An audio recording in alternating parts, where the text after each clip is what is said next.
పోతున్నా కనికరం లేదా? మాజీ మంత్రి హరీష్ రావు.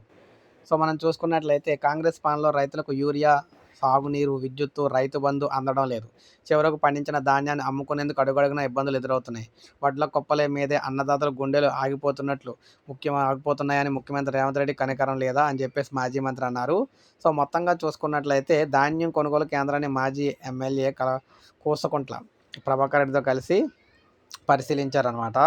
మంత్రి ఉత్తమ్ కుమార్ రెడ్డి ప్రెస్ మీట్ పెట్టి వడ్లను చాలా బాగా కొంటున్నట్లు, రైతులకు ఇబ్బంది లేనట్లు గొప్పలు చెప్పారు. చౌటుప్పల్ మార్కెట్ యార్డ్‌లో రైతుల సమస్యలు తెలుసుకున్నా. అక్కడ మార్కెట్‌లో తేమ చూసేందుకు 10 రోజులు, సంచులు ఇచ్చేందుకు వారం, కాటా వేసేందుకు వారం, మిల్లులకు తరలించేందుకు మరో వారం సమయం పడుతుంది. తీరా మిల్లుకు తీసుకెళ్లాక లారీకి 4, 5 బస్తాలు కోత పెడుతున్నారు. మంత్రులు రైతుల గోసను క్షేత్రస్థాయికి వచ్చి వినాలి. తరుగు పెడితే తోలు తీస్తా అన్న ముఖ్యమంత్రి ఇప్పుడు ఎవరి తోలు తీస్తారో చెప్పాలి. మొక్కలు, పొద్దుతిరుగుడు గింజలు కొన్ని నెలలు దాటుతున్నా రైతుల ఖాతాలో ఒక్క రూపాయి కూడా వేయలేదు. జొన్నలు, శనగలు కొనుగోలు చేయని వీరు ఏ ముఖం పెట్టుకుని రైతు భరోసా వారోత్సవాలైతే నిర్వహిస్తారని చెప్పేసి అన్నారన్నమాట. సో, వెంటనే రైతులకు సంబంధించి ఈ డబ్బులైతే విడుదల చేయాలని వీరైతే కోరుతున్నారు. సో, ఇది మనకు అప్డేట్. ఒక లైక్ చేయండి, సబ్స్క్రైబ్ చేసుకోండి మన ఛానల్.